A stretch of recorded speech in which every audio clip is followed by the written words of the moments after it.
Samantala, alamin naman natin ang magiging lagay ng panahon sa mga susunod na oras mula sa aming kasamang si April Enerio, live mula sa Pag-asa DOST. April, magandang hapon sa iyo.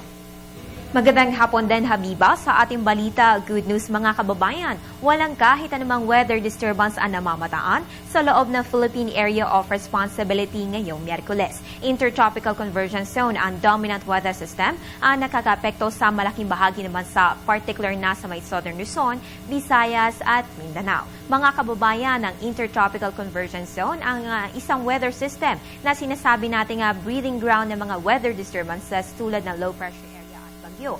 Ayon sa Pag-asa ngayong Oktubre, merong 2 hanggang 3 inaasahang bilang ng bagyo at nakakatatlo na tayo for the first half of this month. Yan ay sina Bagyong Ramil, Santi at Tino. At dahil aktibo ang ITCZ, aantabayan na natin kung magkakaroon ng ika-4 na bagyo sa loob ng PAR sa mga susunod na araw. In the meantime, paalala sa ating mga kababayan, lalo na ang mga magko-commute mamaya pa uwi, magdala po ng payong dahil posible makaraan ang mga localized thunderstorms. Tulad na lamang na naranasan natin kagabi na pagkalakas-lakas na ulan, yan po ay dulot ng thunderstorms lamang at hindi ng bagyo. Sa malakas na lindol na naitala sa silangan ng Carmen, Bohol kahapon, minarapat nating magbahagi ng dagdag kaalaman tungkol sa earthquake o paglindol.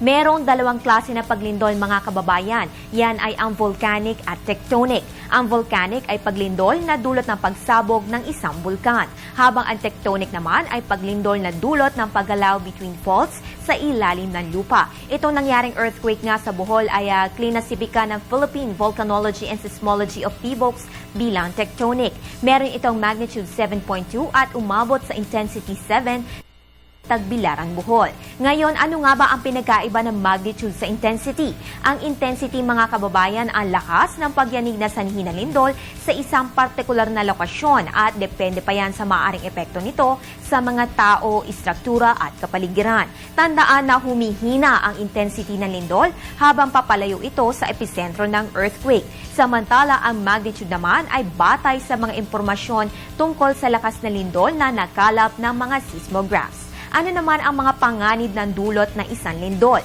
Nandyan po ang ground shaking o pagyanig tulad ng gumuhong Hyatt Hotel sa Baguio noong July 1990.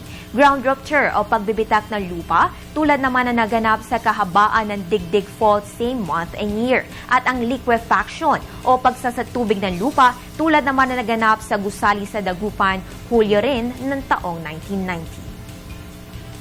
At yan ang dagdag kaalamang hatid sa inyo ng Panahon TV kung saan walang pinipiling panahon ang pagbibigay impormasyon.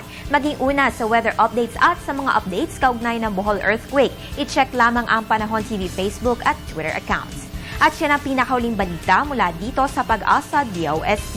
Ako po ang inyong weather girl April Enerio para sa Telebisyon ng Bayan. Balik. Maraming salamat sa iyo, April.